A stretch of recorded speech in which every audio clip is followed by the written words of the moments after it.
Hello बच्चों, विशाल Chhabra academy एक बार फिर आपका सबका स्वागत करती है। डीओई ने कुछ वर्कशीट्स डीओई ने कुछ सैम्पल पेपर्स दिए हैं डायरेक्टरेट ऑफ एजुकेशन ने। अगर आप एड्यूडेल पर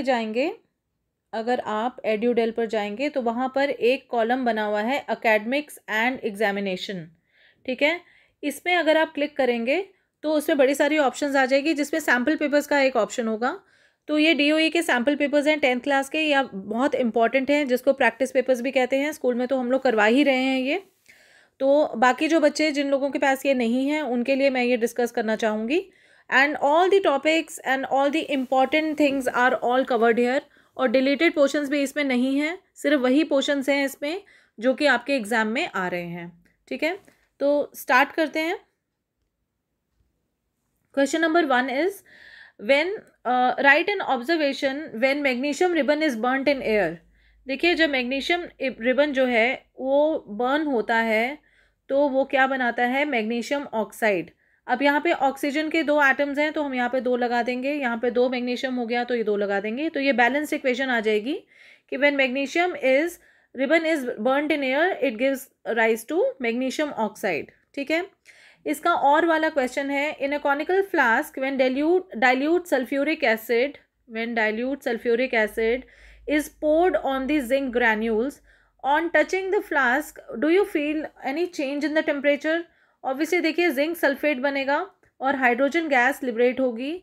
ठीक है, पॉप साउंड के साथ अगर हम उसको कैंडल को इसके पास लाएंगे तो इन्होंने ये पूछा है कि do you feel any change in temperature? Yes, obviously exothermic reaction है, ऊष्माक्षेपी है प्रक्रिया, क्योंकि इसमें से हीट निकल रही है, वो तापमान हमें बढ़ा हुआ नजर आएगा। The temperature will be there, increase temperature will be there, so you will say yes there will be the increase in temperature as it is an exothermic reaction, ये क्योंकि ऊष्माक्षेपी प्रक्रिया है। ठीक है, मीडियम हमारा दोनों रहेगा, हिंदी एंड इंग्लिश, ताकि दोनों टाइप के बच्चों, दोनों हिंदी एंड इंग्लिश बच्चों को वो मिले, हेल्प मिले।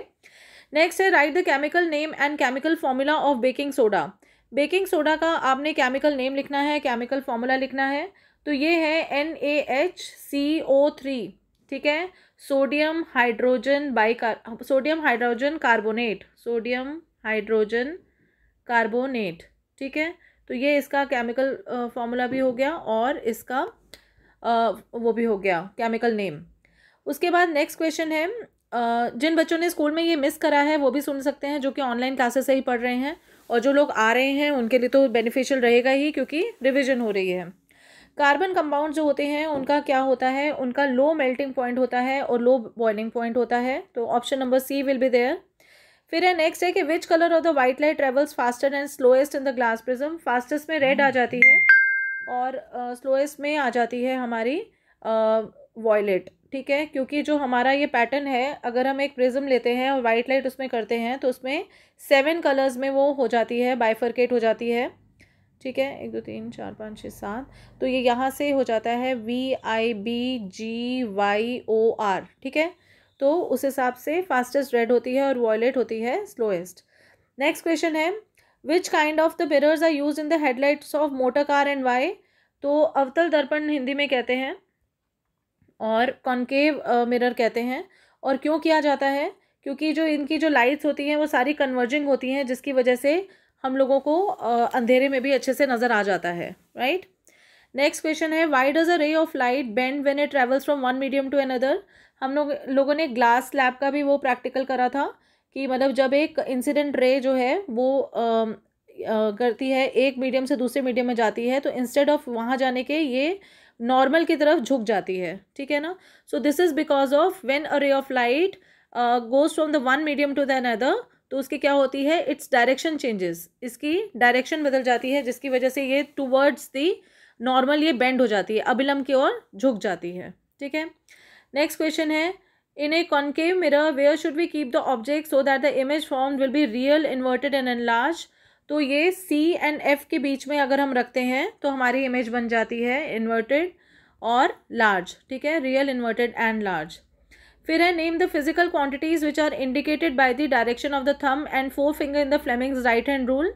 जो थंब होता है बेटा वो डायरेक्शन ऑफ क्या देता है, कंडक्टर की देता है, और जो 4 फिंगर की होती है वो मैग्नेटिक फील्ड की देती है। ठीक है, a current carrying solenoid coil is suspended freely, in which direction will it settle and why?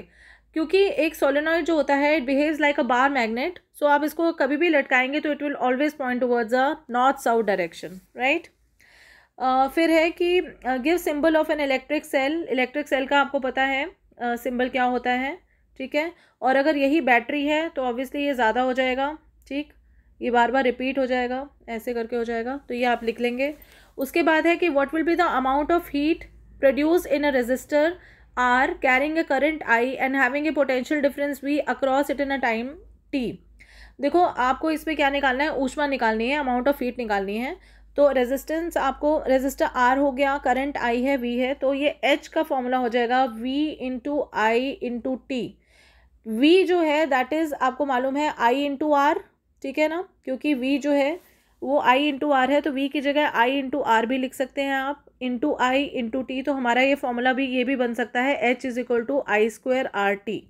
तो ये आप पूरा लिख देंगे तो बेटर रहेगा, थोड़ा सा एक्सप्लेनेशन अच्छी हो जाएगी, ठीक है। नेक्स्ट है right the one difference between the artery and when. तो आर्टरी और वेन में क्या डिफरेंस है भाई, आर्टरी और वेन। आर्टरी जो है वो ऑक्सीजनेटेड ब्लड को हार्ट से सारे पार्ट, बॉडी पार्ट्स में ले जाती है, ठीक है ना, और ये थोड़ी थिक होती है। और जो वेन होती है वो उल्टा करती है, वो डी ऑक्सीजनेटेड ब्लड जो होता है वो बॉडी से वापस हार्ट में लेकर आती है, और जो वेन्स होती हैं थोड़ी थिन होती हैं। तो ये 2 पॉइंट्स बहुत हैं। फिर नेक्स्ट है right the balanced equation for the process of photosynthesis. Photosynthesis में आपको मालूम है कि कार्बन डाइऑक्साइड की प्रेजेंस में और वाटर की प्रेजेंस में सनलाइट होनी चाहिए, क्लोरोफिल होना चाहिए।